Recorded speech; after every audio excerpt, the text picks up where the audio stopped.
Welcome to Still Surviving and Walking in Your Purpose. I'm your host, Gigi Blackshear.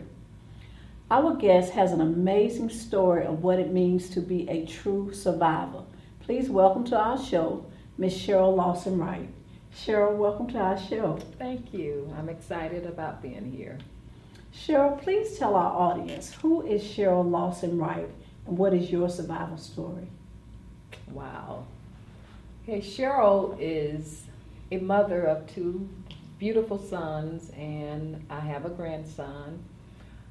People that know me, they will think that my story would be about being married for 22 years, and within those 22 years, my husband having an affair with, I can say, I had a saying that would say, I stopped counting with the number 22. Oh my. But that's not my story. My story is that through the midst of all of that, I did not know myself. All of us, my husband and I, we were so busy taking care of others, doing for others, that I failed to recognize who I was, who my true identity was. I failed to love myself. And it took the words of my oldest son saying to me, Mommy, I think Daddy and you would have done okay, and we would have done well as a family if you all were not always trying to help someone else. Oh my. And that was like a dagger in my chest. So I had to go and pray and think about that. And it wasn't that the part about helping other people. Where I failed was that in the midst of helping everyone else, I failed to help myself. I neglected myself. Yeah. When I reflect back on it, I think I was like a Martha. Busy, doing for this person, doing for that person, never saying no, to the point that where I really didn't know who I was. I failed to love myself. I failed to recognize my self-value in the midst of it all. In the biblical story that you referred to, Martha was busy working and serving and preparing for guests, and her sister Mary was sitting at the feet of Jesus. And Martha complained about her sister just sitting there doing nothing while she was busying herself with working and serving. And Martha was indignant. Why won't you make her come and help me? And Jesus said to her that Mary has chosen that good thing. And he admonished Martha. He said, Martha, Martha, thou art careful about many things. Mary has chosen that good part, and it will not be taken away from her. That spirit of Martha, that busy, got to do it, I got to take care of it, I got to fix it, I got to make it happen. As women, it's easy for us to get caught up in that. Yes. And like you said, we do it to such a degree, we give so much of ourselves caring for others that we forget who we are. Yes. We lose ourselves in that process. So talk about how that played out in your life. Well, it's funny the way God used it all, because one of the things that I did, that he did lead me to do, and let me back up a little. I thought I was being a Mary also because I was in the church busy, working, but it was just busy work because I failed to find that place with Jesus. I failed to sit at his seat, Mm-hmm. at his feet. But I did hear his voice at one point, and I paid attention to his voice. In the process of the infidelity with my husband, I discovered a young woman that was pregnant from him. Showed up at her door thinking I was going to pick him up because that's what I received this phone call to get him. But this woman answered the door, and she was 8 months pregnant. Oh my. With his twins, just moving forward in the story. And fast forwarding from there, I heard the voice just as plain as day, write her a letter.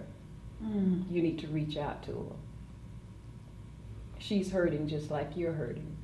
Oh my. So it was one of the most painful things that I've ever done, was to sit and pen a letter to the woman that was pregnant with twins from my husband, saying that I'm here for you.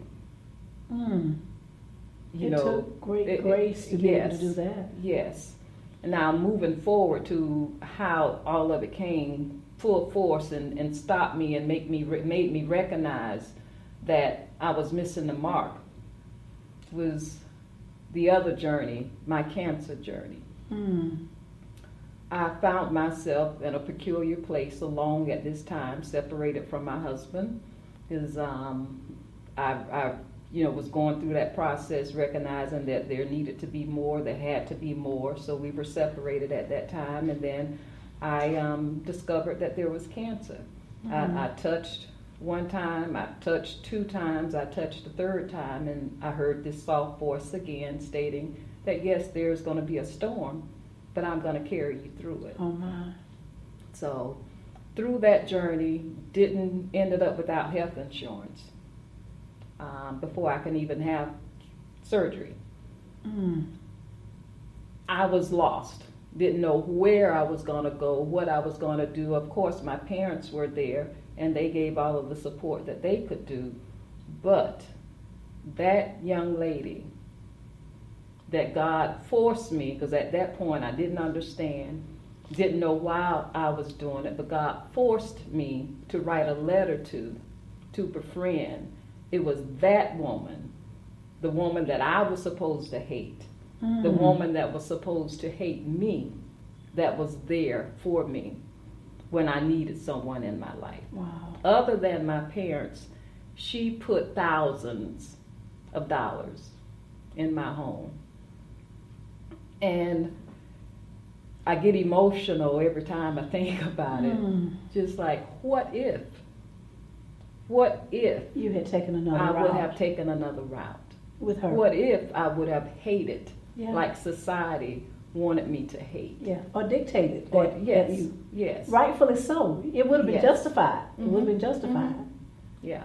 So that was the beautiful, if you can call anything beautiful in going through a cancer journey. Yes. That was the beginning of the beauty through that journey. So you went from one calamity, one casualty with your husband's infidelity, to having to accept the fact that he had fathered twins with this woman, after you said many Yes. acts of infidelity. Yes. From that situation, being separated from your husband, to then finding out that you were ill, that you had cancer in your body. Yeah. It is amazing how God orchestrates our lives. That part when you said that you reached out to this woman and you wrote her a letter. We think, what kind of woman could do that? Where does the grace come from to accept that situation and then to be able to reach out to her in that manner? So we know that there had to be something there, something out of the ordinary, because the ordinary thing would have been, like you said, to be filled with hate and anger and rage at this woman, but you took a different path. And because you took a different path, that kind of opened the door for a relationship with someone that was then able to be there for you in a time of need. Yes. That is a very amazing story. It doesn't happen, it just doesn't happen. It doesn't happen that way. And it was through that journey, that relationship, that I was able to recognize that I was missing the mark with loving myself. That you know, I was taking care of everyone else and I didn't recognize my worth. I didn't recognize my purpose at that time. And it was that woman that helped me to recognize, because she started, you know, sowing into me, not just the financial part, but she started speaking into my life, you know, letting, you know, Cheryl, you're such a wonderful person. You're such a loving person. And I'm like, me? Loving? I'm wonderful? And it was just something hard about grasping that. Receiving that. Receiving that, because I did not see myself that way. Yeah. I didn't, you know, I was just Cheryl lending a helping hand. I was just Cheryl the worker. I was just Cheryl that always said yes. I was just Cheryl that was always there for everyone. You know, I can relate to that because my mother was the exact same way. She was a caregiver for everyone. And she gave of herself, she gave of herself, she gave of herself. To very similar to you, she had given out so much of herself that when she got sick, there wasn't anything left to care for herself. And that, at times, that's the role of a caregiver. You give so much that you forget about yourself. So you discovered that you had cancer. How did that affect your life going forward? And that's the beauty of it. And whenever I say the beauty of it, people don't understand, you know, how can there be beauty in cancer? But I truly believe God didn't force it to happen. No. But it happened. Yeah. And He used it for my good. Because I truly believe if it had not been for the cancer, I never would have been able to take the time, or never would have been able to have the time to sit and be still. To sit at It his was feet. during that journey, yes, I was able to truly sit at His feet. I was able to truly hear His voice. I was able to, you know, recognize how much He loved me. I was able to see all of the issues, you know, dealing with my husband, all of the women, all of the encounters, how He was there all the time. And He protected me and our sons through it all. So it was during that journey that I discovered my true identity, which He allowed me to write about that. And in that process, the writing part, I stopped to journal. As a child, I used to write all the time. But in my busyness, I lost that art. I lost that process. So it was through this journey, through this time of being still, being forced to stand still, that I recaptured that. And I really recognized, you know, my purpose, my worth. It's that scripture again. All things work together for good to those who love God and are called according to His purpose. Not all good things, but all things. He is able to take even those hurtful, painful things and work those things together for our good and bring us out better and stronger for them on the other side. And you say, how can something good come out of something so bad? Because sometimes, and I don't say that God causes these bad things to happen. I believe that for whatever reason, He allows it. Yes. Because I believe that He's in control. So if He allowed it, then ultimately it's going to work together for our good. Yes. And listening to you and seeing you here and seeing how beautiful you are and how strong and healthy you look, we know that it worked together for your good because you're here to share your story. Yes. So there may be others out there that are listening to your story that are dealing with similar circumstances and situations, and they just need to know, they need to see a real life example of what it looks like to have gone through hell and high water, come out on the other side and be better and stronger for it.